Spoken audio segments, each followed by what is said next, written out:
Guys आरबीयूएनएल की तरफ से वैकेंसी को निकाला गया है। इसकी अपडेट आप लोगों को मिल गई होगी। यहां पे ना केवल राजस्थान के कैंडिडेट बल्कि सभी राज्य के कैंडिडेट एलिजिबल हैं। यहां पे आईटीआई स्टूडेंट्स को एलिजिबल किया है। केवल इलेक्ट्रीशियन ट्रेड ही नहीं, फिटर वेल्डर कैंडिडेट भी एलिजिबल हैं, क्योंकि यहां पर जो वैकेंसी निकाली है बेसिकली वो दोनों जगह निकाली है, जनरेशन में भी निकली है और डिस्ट्रीब्यूशन में भी निकली है। तो आज की इस वीडियो में हम लोग कंप्लीटली इंफॉर्मेशन को समझ रहे होंगे, कौन कौन से कैंडिडेट यहां पे अप्लाई कर सकते हैं, रिजर्वेशन पॉलिसी क्या रखी है राजस्थान गवर्नमेंट ने, साथ ही साथ इनका सिलेक्शन प्रोसेस वगैरह क्या है, एजुकेशनल क्वालिफिकेशन क्या है, कंप्लीट इंफॉर्मेशन आपको मिल जाएगी।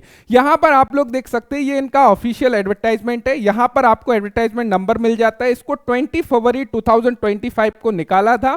अभी भी लास्ट डेट में काफी समय बाकी है, लगभग 20 मार्च इसका लास्ट डेट है। ये जो वैकेंसी है राजस्थान राज्य विद्युत उत्पादन निगम लिमिटेड के अंतर्गत निकली है, यानी कि ये state government, Rajasthan state government की वैकेंसी है। यहां पर सबसे पहले समझिएगा, दोनों जगह पर जो वैकेंसी की हम बात करें, वैकेंसी में देखोगे टेक्नीशियन आईटीआई, ऑपरेटर आईटीआई और प्लांट अटेंडेंट आईटीआई, तीनों में आईटीआई के लिए स्टूडेंट्स को लिया जा रहा है।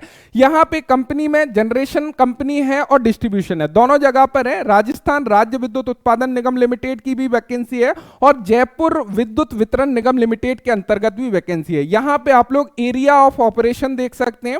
यदि हम लोग जनरेशन ऑफ इलेक्ट्रिसिटी की बात करें तो यहां पे इनका ऑपरेशन होता है, एंड डिस्ट्रीब्यूशन ऑफ इलेक्ट्रिसिटी की बात करें यहां पर बेसिकली ऑपरेशन इनका होता है। तो इनको भी आप लोग देख सकते हो, क्योंकि वहीं पर आप लोगों की पोस्टिंग वगैरह होने वाली है। डिटेल ऑफ वैकेंसी को थोड़ा सा समझने की आवश्यकता है। काफी सारे यहां पे रिजर्वेशन रूल रेगुलेशन होते हैं, उसको थोड़ा सा समझ लीजिएगा। सबसे पहले आप लोग देख रहे हो in non TSP area. Non TSP area का मतलब क्या है? टीएसपी एरिया के राजस्थान में कुछ जिले ऐसे हैं जिनको टीएसपी एरिया के अंतर्गत रखा है, यानी कि जहां पे एसटी कैटेगरी है उसकी जनसंख्या ज्यादा है, उनको टीएसपी एरिया रखा है, और उनके अलावा जो भी जिले हैं उनको नॉन टीएसपी एरिया रखा है। तो वहां पर उनको ज्यादा मतलब वहां के रिजर्वेशन अलग है, उनके लिए झुकाव रहता है, बाकी जो है नॉर्मल रिजर्वेशन रहता है। इसको समझ लीजिएगा। इसके अंतर्गत देखिए यहां पे क्या है, ग्रुप 1, ग्रुप 2, ग्रुप 3, ग्रुप 4 सभी के लिए एजुकेशनल क्वालिफिकेशन अलग है। यदि ग्रुप 1 की बात करें, टोटल नंबर ऑफ पोस्ट हमारी 60 है, उसके अंतर्गत जो 19 पोस्ट यहां पर देख रहे हो, इस सभी पोस्ट के लिए अदर स्टेट के कैंडिडेट भी एलिजिबल होंगे। यानी कि यदि ग्रुप 1 में अप्लाई करोगे तो इन पोस्ट पर आप लोग फाइट कर सकते हो, ग्रुप 2 में यहां पर, यानी कि ये जो है ओपन रिक्रूटमेंट कहीं ना कहीं है आप लोगों का। उसके अलावा यहां पे कुछ रिजर्वेशन है, जैसे कि फीमेल कैंडिडेट के लिए कुछ सीट को रिजर्व किया गया है। ओपन फीमेल कैंडिडेट है, कोई विडोज हैं, डाइवर्स वाली हैं, तो ये जो है उनके लिए रिजर्वेशन देखने को मिल जाता है। साथ ही साथ बैकवर्ड क्लास है, एंड यहां पे मोस्ट बैकवर्ड क्लास है, एससी, एसटी, ईडब्ल्यूएस, इस प्रकार हर एक के लिए हॉरिजॉन्टल रिजर्वेशन यहां पे देखने को मिल जाता है। तो ये चीज आप लोग देख सकते हैं। फिजिकल जो फीमेल कैंडिडेट है उनके लिए भी हॉरिजॉन्टल रिजर्वेशन रखा है। तो अदर स्टेट के जो भी कैंडिडेट हैं वो केवल कहां पर अप्लाई कर पाएंगे? यदि ग्रुप 1 में अप्लाई कर रहे हैं तो ये वाली जो वैकेंसी है वहां पर अदर स्टेट के कैंडिडेट भी अप्लाई कर सकते हैं और फाइट कर सकते हैं राजस्थान स्टेट के अलावा। यहां पर कुछ हॉरिजॉन्टल रिजर्वेशन है जो एक्स सर्विसमैन वगैरह के लिए यहां पर दिया है। साथ ही साथ जयपुर विद्युत वितरण निगम लिमिटेड के अंतर्गत जो वैकेंसी है यहां पे भी टोटल 66 वैकेंसी है, जो 22 वैकेंसी है यहां पे भी आपको मिल जाती है। यहां पे फीमेल के लिए कोई भी वैकेंसी नहीं है, जैसा कि आप देख सकते हो। यहां पर बैकवर्ड क्लास में भी जो है ओपन में ही है। साथ ही साथ यहां पे मोस्ट बैकवर्ड क्लास में भी आप देखोगे यहां पे फीमेल के लिए कोई भी पोस्ट इन्होंने नहीं दी है, तो इस चीज को यहां पे देख सकते हो। उसके अलावा समझिएगा, ये तो हो गई हमारी पोस्ट की डिस्ट्रीब्यूशन। यहां पे सैलरी स्ट्रक्चर बेसिकली क्या रहेगा, ये थोड़ा सा अभी क्या है ना, सभी स्टेट गवर्नमेंट धीरे धीरे चीजों को बदल रही है। जैसा अभी मध्य प्रदेश में आप लोग देखोगे पहले बेसिक का 60%, 70%, 80%, 90%, उसके बाद मेन बेसिक पे ले जाते हैं। इसी प्रकार राजस्थान में इन्होंने बेसिकली क्या किया है, ये बोल रहे हैं कि हम लोग सबसे पहले आपका प्रोविजनल पीरियड रखेंगे। प्रोविजनल पीरियड आपकी ट्रेनिंग पीरियड होगा और वो 2 साल का ट्रेनिंग पीरियड होगा। उसके अंतर्गत सबसे पहले फिक्स सैलरी आपको दी जाएगी 2 साल तक 13,500 रुपए पर मंथ। देन जैसे ही आप लोग सक्सेसफुल तरीके से अपनी ट्रेनिंग को कंप्लीट करते हैं उसके बाद में लेवल 4 का पे स्केल आप लोगों को मिलने वाला है। तो लेवल 4 का बढ़िया है, लेकिन स्टार्टिंग 2 साल आपको कहीं ना कहीं दिक्कत आने वाली है। एजुकेशनल क्वालिफिकेशन को समझिएगा। सबसे पहले यहां पर आप लोग देख सकते हो एजुकेशनल क्वालिफिकेशन में इन्होंने क्लियर किया है कि आप लोगों का 10th स्टैंडर्ड कंप्लीट होना चाहिए, चाहे आपने राजस्थान बोर्ड से किया हो, सीबीएसई से किया हो, या फिर अदर उसके इक्विवेलेंट कोई भी other state government state board से आपने किया है, वो लागू होगा। आईटीआई आपकी एनसीबीटी से हो या फिर एससीबीटी से हो, दोनों ही कैंडिडेट को एलिजिबल किया है, या आपने डायरेक्टली नेशनल अप्रेंटिसशिप सर्टिफिकेट किया है, तब भी आप लोग यहां पे एलिजिबल हैं। अब यहां पे आप लोग थोड़ा सा देखिएगा, जैसे कि हमने देखा कि आरबीयूएनएल के अंतर्गत जो वैकेंसी है उनको ग्रुप में डिवाइड किया था, ग्रुप फर्स्ट, ग्रुप सेकंड और ग्रुप थर्ड। यहां पे आप देखोगे ग्रुप फर्स्ट के लिए जो एलिजिबिलिटी है उसके अंतर्गत इलेक्ट्रीशियन, पावर इलेक्ट्रीशियन और वायरमैन, ये तीनों ट्रेड वाले कैंडिडेट ग्रुप 1 में अप्लाई कर पाएंगे। ग्रुप सेकंड की बात करें तो इलेक्ट्रॉनिक्स मैकेनिक, कंप्यूटर यानी कि कोपा वाले अप्लाई कर पाएंगे। एंड ग्रुप थर्ड की बात करें, बॉयलर अटेंडेंट, स्टीम टरबाइन कम ऑक्सिलरी प्लांट ऑपरेटर वाले अप्लाई कर पाएंगे। और ग्रुप 4 के अंतर्गत जो ट्रेड आती है वो वेल्डर, गैस एंड इलेक्ट्रिक वाले एंड फिटर ट्रेड वाले भी ग्रुप 4 के अंतर्गत बेसिकली अप्लाई कर सकते हैं। उसके अलावा यदि हम लोग जयपुर विद्युत वितरण कंपनी की बात करें, यहां पर electrician, power electrician, wireman, lineman ये सब जो है अप्लाई कर पाएंगे।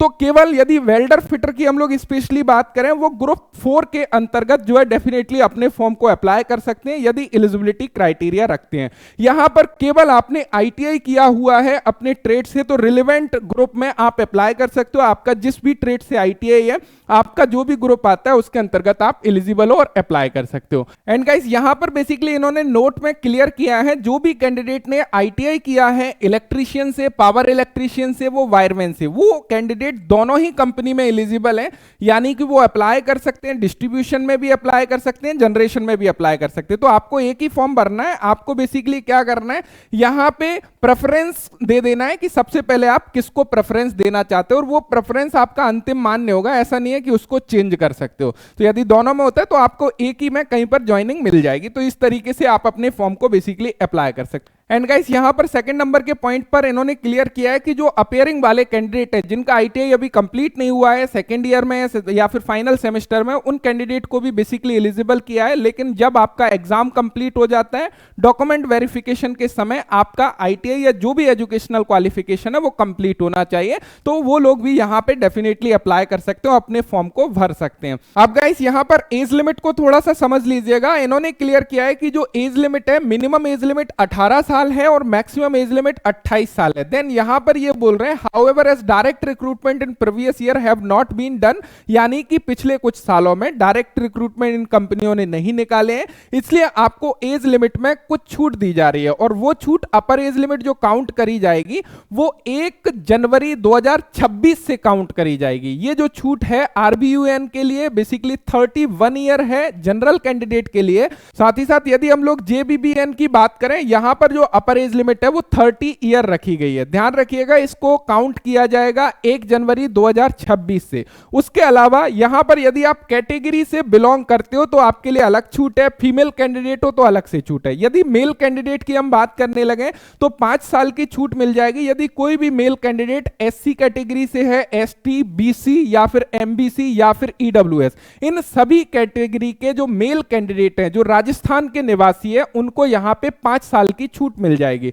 लेकिन जो फीमेल कैंडिडेट हैं और जनरल कैंडिडेट भी हैं, वो अनरिजर्व्ड कैटेगरी में आती है, उनको 5 साल की छूट ऐसे ही मिल जाएगी बिकॉज ऑफ फीमेल कैंडिडेट। लेकिन ये केवल आरबीयूएन में मिलेगी, यहां पे इस बात का ध्यान रखिएगा। साथ ही साथ यदि कोई फीमेल कैंडिडेट है और राजस्थान की निवासी है और वो कैटेगरी से बिलोंग करती है, यदि वो एससी, एसटी, बीसी या एमबीसी या फिर ईडब्ल्यूएस कैंडिडेट है, तो उसको 10 साल की छूट मिल जाएगी अपर एज लिमिट में। तो इस प्रकार यहां पर फिजिकल हैंडीकैप्ड के लिए छूट दी गई है, तो काफी एज लिमिट में इन्होंने कहीं ना कहीं रिलैक्सेशन दिया हुआ है। गाइस यदि ऑनलाइन एप्लीकेशन की बात करें, किस प्रकार आपको अप्लाई करना है, सबसे पहले इंपॉर्टेंट डेट यहां पर देख लेते हैं। 21 फरवरी 2025 से इसके फॉर्म स्टार्ट हो चुके हैं। 20 मार्च तक इसके फॉर्म को फिल कर पाओगे।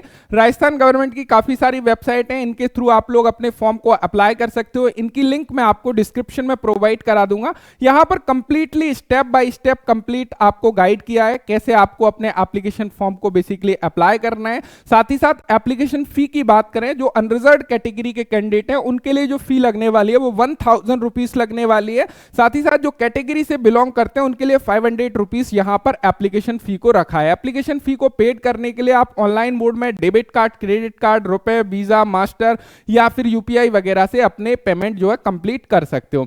अब यहां पे ये तो हो गई हमारी फॉर्म फिलअप वगैरह, ये कंप्लीट चीजें। हम लोग थोड़ा सा सिलेक्शन प्रोसेस देख लेते हैं। This is the very very most important कि आपका सिलेक्शन प्रोसेस क्या है। अब गाइस यहां पर इस चीज को समझिएगा, इन्होंने बोला है कि जो सिलेक्शन होगा बेसिकली वो 2 फेस में होगा। सबसे पहले प्री एग्जामिनेशन लेंगे, उसके बाद में मेन एग्जामिनेशन लेंगे। जो प्री एग्जामिनेशन होगा उसका सिलेबस बेसिकली कुछ इस प्रकार होगा, यहां पर आप लोग देख सकते हो। जनरल अवेयरनेस पोर्शन होगा और टेक्निकल नॉलेज होगा। जनरल अवेयरनेस में यहां पर करंट अफेयर, जियोग्राफी, ये सभी से 35 क्वेश्चंस होंगे आपके।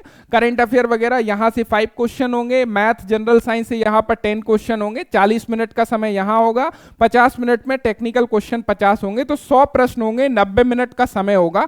यहां पे जितने भी कैंडिडेट अच्छा स्कोर करेंगे वो सेकंड एग्जाम में जाएंगे, यानी कि यहां से जितनी भी नंबर ऑफ वैकेंसी है 10 टाइम कैंडिडेट यहां पे मेन एग्जाम में वो बुलाने वाले हैं। तो यहां से स्क्रीनिंग होगी, छटनी होगी। उसके बाद में मेन एग्जाम की यदि बात करें, जनरल साइंस के 5 क्वेश्चन होंगे एंड यहां पर एलिमेंट्री मैथ के यहां पर 5 क्वेश्चन होंगे। उसके अलावा करंट अफेयर ये सबसे 30 क्वेश्चन, 10 क्वेश्चंस यहां पर लिए जा रहे होंगे और आपका टेक्निकल नॉलेज से 100 क्वेश्चन होंगे। तो 150 क्वेश्चन यहां पे 150 मार्क्स के रहेंगे और फाइनल मेरिट आपकी इस एग्जाम से बेसिकली बनने वाली है। तो इस बात का आपको विशेष बेसिकली ध्यान रखना है। तो पहला स्टेज भी आपके लिए जरूरी है, क्योंकि वहां से भी 10 टाइम कैंडिडेट को मेन एग्जाम में वो लोग बुलाने वाले हैं। तो मुझे उम्मीद है कि ये चीज आपको यहां पे क्लियर हो गई होगी।